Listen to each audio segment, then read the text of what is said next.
Hey, welcome back. It's the start of May now and I've got some squash seeds to sow. But you know what I realised the other day is that it's actually been almost 6 months since I gave the inside of my shed a massive makeover, turning it from the dumping ground that it was into the potting shed that it is now. And it's become a place where I do my seed sowing, my potting on and my pricking out, and I absolutely love it. It's one of my favourite places to be. So yeah, I thought today I'd show you a few of my tips and tricks for seed sowing. I've got my squash seeds to sow and I'll show you some of my favourite gadgets that I've got, and we'll just generally have a look at my seed sowing setup. So let's go in the shed and I will show you around. So first things first, let me show you my workbench and some of the things that I just really love. So yeah, this is the workbench and it faces my wildlife corner, so I get to enjoy a gorgeous view of all the flowers that are now coming out into bloom and the birds that regularly visit the bird bath.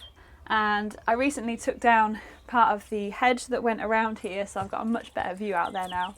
In fact, I can quite easily spend more time daydreaming out the window than actually doing any work, but this is my favourite sort of part of this, that I get to enjoy the wildlife whilst I'm inside. I'm very lucky to have a shed that actually has quite a lot of glass, so I get to enjoy the view and still feel like I am part of the outdoors whilst I'm actually indoors, if that makes any sense. Boom! Got bigger in here all of a sudden. So if you haven't watched my previous shed video, and if you're not that familiar with me and my videos, this is the inside of my shed now. So I've got my workbench, I've got various different shelves underneath. We've got all my tools behind me, so they're easy to find and see and use. And this system as a whole is really working for me now, and it's staying so much tidier than it did before. But as my general setup, I tend to keep a tray here, which is where I do all my potting, as you'll soon see. This is my seed case, and this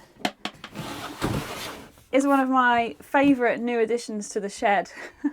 And it looks very bulky and very bright, but these are from IKEA, and this is what I now store my compost mixes in, as well as my perlite, which I'll show you in just a moment. But basically this is called the sorterer, and it's just a storage tub. You know, there's nothing that fancy about it. But what it does have is this ingenious little flap, so I can lift it up and scoop out the compost that I need and dump it wherever I want it, without having to take the lid off. However, if I've got a lot of things to be doing, I can take the lid off. And it's a great dump bin full of my compost mix. And this is my sort of general purpose compost mix. This is Dalefoot vegetable compost mixed with some perlite. This is what I tend to do all of my potting on with, and if I've got seeds to sow that are slightly bigger, then I'll use this as well. So I just want to show you the shelves now and the storage tubs underneath. So there's my workbench. I've got a few shelves underneath where I just keep various different pot sizes. I've also got a small jar of vermiculite, some seed trays, some little coir pellets there. They're great if you're sowing seeds indoors and you don't want to make a great big mess with compost. Then there's just a few various pot sizes, some more coir, bits and pieces. Most of my pots are actually kept outside, but this is what I wanted to show you. So these are the sorterer IKEA boxes. I can't quite remember how much they were, but they were quite cheap really, and you can stack them and still get into that bottom one without having to take the one above it off, which is just ingenious. So in here we've got my perlite with a bit of a scoop. So I just love to be able to go in here, scoop out my perlite and make up my mixes. I just think it's a great way of sort of saving space. Unfortunately I can't fit another one on there, although they do have quite a few different sizes, but they're not always in stock. So this mix down here is actually my seed sowing mix for much finer seeds. So it's a combination of coir and the Dalefoot peat-free seed sowing compost. So it's very fine and perfect for smaller seeds. So I keep that there. And as I say, perlite. Let's just put my scoop back so I don't lose that. And that's one of my favourite new additions. So this is my seed storage case, and quite a few of us tend to use this now. I don't know who started it. I picked up the tip from somebody else. It might have been Deanna Cat. I think that's her Instagram name. So yeah, it's not my idea, but it's absolutely amazing because it keeps your seeds, first of all, safe from mice if you keep them in the shed, and they're organised, which is the most important thing, because before this I just used a tin and they were all jumbled up together and you couldn't really find them. But now these are all colour coded and labelled, so I can find exactly which one I want, such as this one here, which says squash on it. So all of these are my squash seeds, and they're just in like little clippy lids. And I got this from Hobbycraft, just a general big craft shop in the UK, but you can probably find them if you search for picture cases or storage boxes. Yeah, so they are quite widely available around the world, because I think Deanna Cat's in America. But I love that it's a rainbow. It's very colourful. They're right on the top because they're new seeds. We've got honey bear squash. These are all some of my favourites. Sweet dumpling, a cheeky curry, and honey boat. Oh, and cucamelons. I've not sown these yet, so I'm a little bit behind. But if I get them in now, we should still have time. So that is my seed sowing case. It's light and portable, and as long as you look after it, I mean, it's already served me for 2 or 3 years. So these are the seeds we're going to sow. You might have noticed on the side here I've got a little tiny handmade shelf, if you like, which is where I tend to keep my notebook, which is where I have all my notes for making videos like this. But also, if I'm not using my phone to record a video, this is where I slot my phone so it stays out of all of the messy compost, and if I want to, I can see my notifications as I'm working, so I don't have to keep touching my phone with messy hands. And it's just a really cute rather trick that I just incorporated into the design of the shed when we did the revamp, and it might be small, but it's a little thing that I really love. I'm going to take that away for now because you might enjoy the view a little bit more than staring at my black notebook. So we've got my seeds out. I'm going to put that away for now. And I'm right-handed, so I tend to keep my compost here on the right. And I'm actually going to take the lid off for today. And I'm just going to give it a nice mix with my scoop. And it's quite dry, this compost.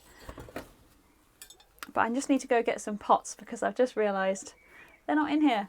Got the pots. Also got my most important thing, my tea. I've not finished it yet and I don't want it to go cold. Could be one of the most important things to have on your workbench. Should probably think about keeping that on a shelf really, so I don't get mud in it.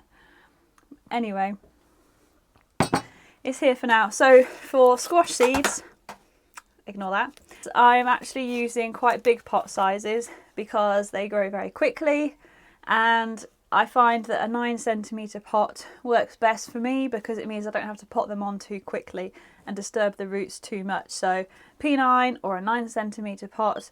I prefer using the square ones because they fit together really easily on a seed tray, or it just saves a bit more space when you're watering them and storing them before you plant them out. I actually quite like to slide this over so there's no gap between the compost and the tray, so anything that falls is actually just going to get caught straight away. So I've already made my mix up, but as I say, it's quite dry and I will be watering it before I sow my seeds.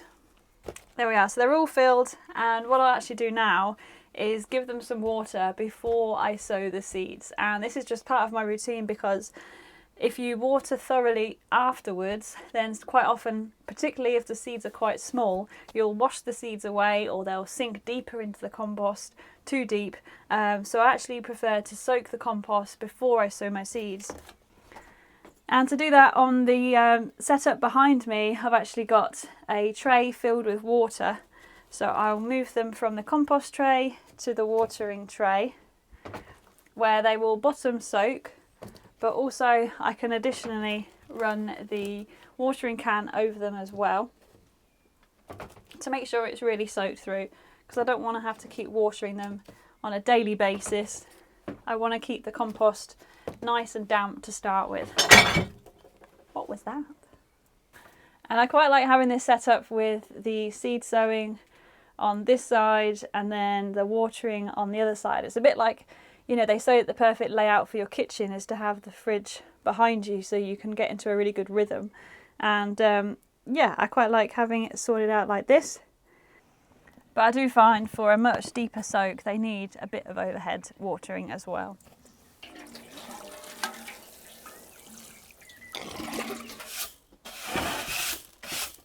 So here these are, all ready and raring to go. I've got my little seat in case I'm here after work and I just want to sit down and relax and sow my seeds. And something that a few of you have picked up on my previous videos is my Wallace and Gromit tin, which does actually contain my biscuits to keep the mice away from eating them, so that I can have a nice little bicky with my cup of tea in the shed. Anyway, back to the seeds.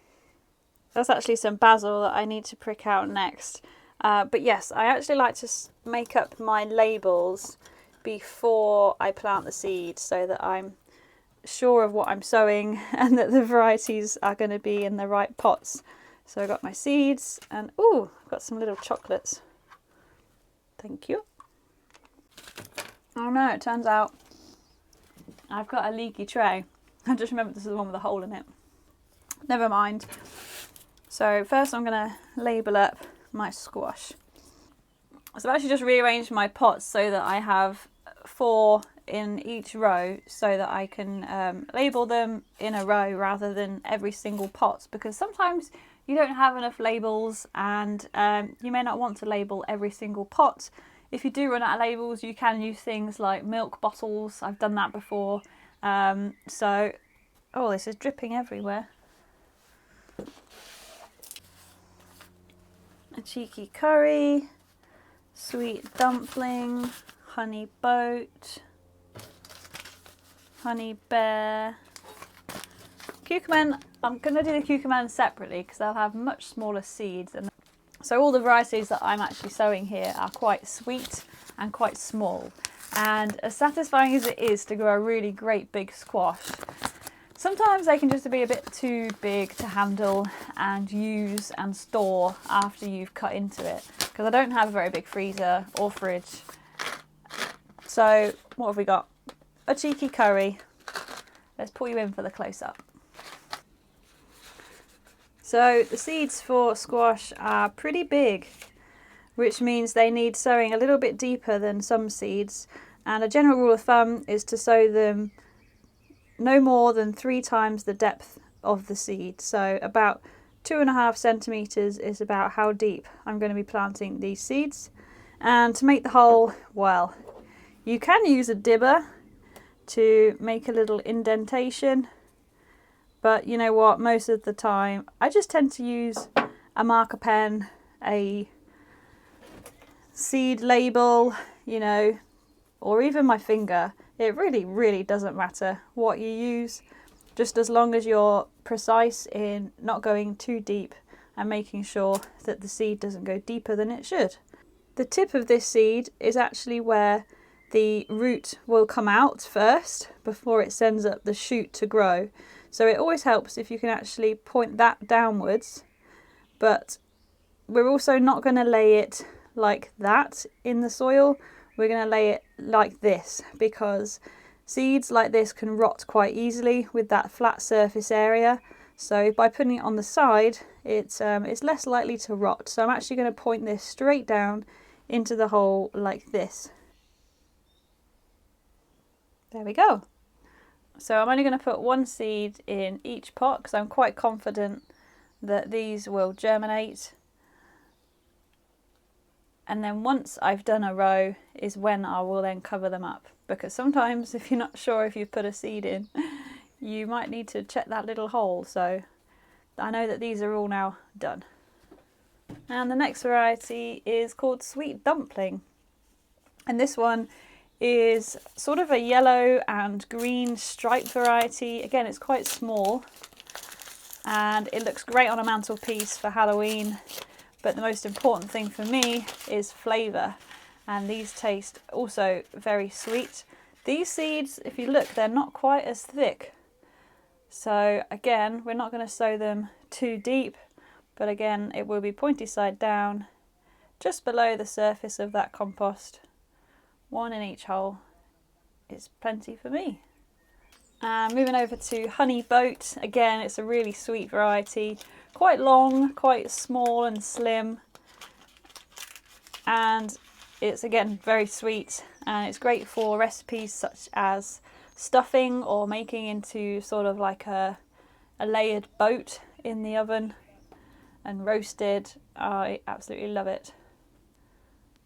And the last one is Honey Bear, and this one is a nice big green variety. I say big, it's the roundest of all of these and probably the biggest. And it's just got a great flavour. It's sweet and it's quite nutty and it stores very well as well. So all of these are winter squashes.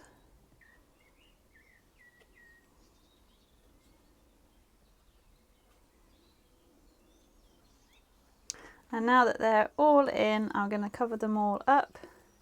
I can see that they're all in. And I shouldn't really need to give these any more water because the compost is now quite damp. But if you feel like the top surface of compost is still a bit dry, you can just give them a really little quick sprinkling of water like that. One of the other new additions that I've added to my shed since the makeover is a little light. Can you see it just there?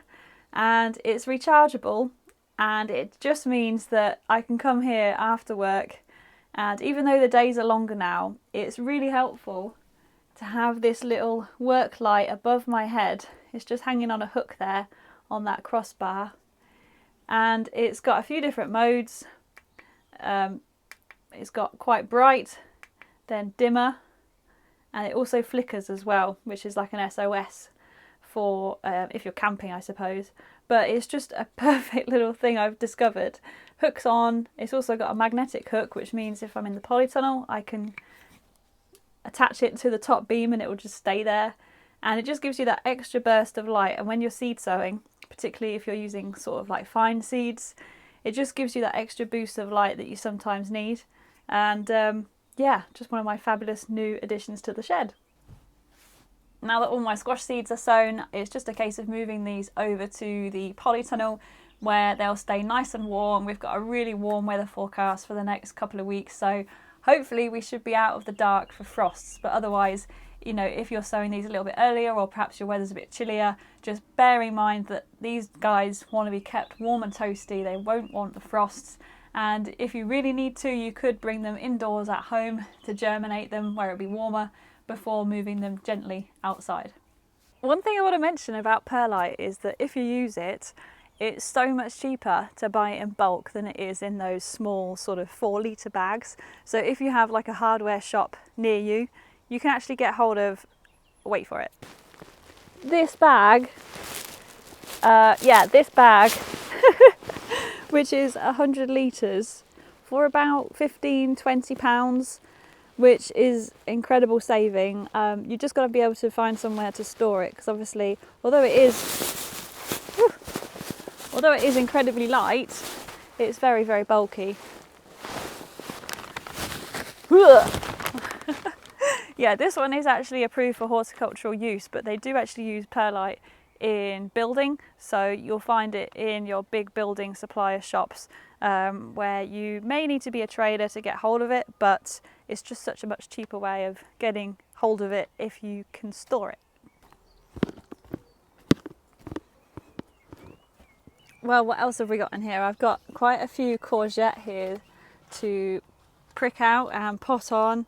I've got lots of calendula, some coriander, lettuce, cosmos, beetroot. It's a busy time of year, isn't it? I've actually got another little IKEA hack to share with you, and I'm carrying it here, and it's this tray. If I just take off my seedlings for a moment, this tray has been absolutely perfect for growing my seedlings, for watering and transporting my seedlings in their trays. It's actually called, one second, the bag muck from IKEA. Must have only cost a couple of pounds, and what it's actually intended for is for a boot tray for your shoes in your hallway or in your porch for catching all of the dirt.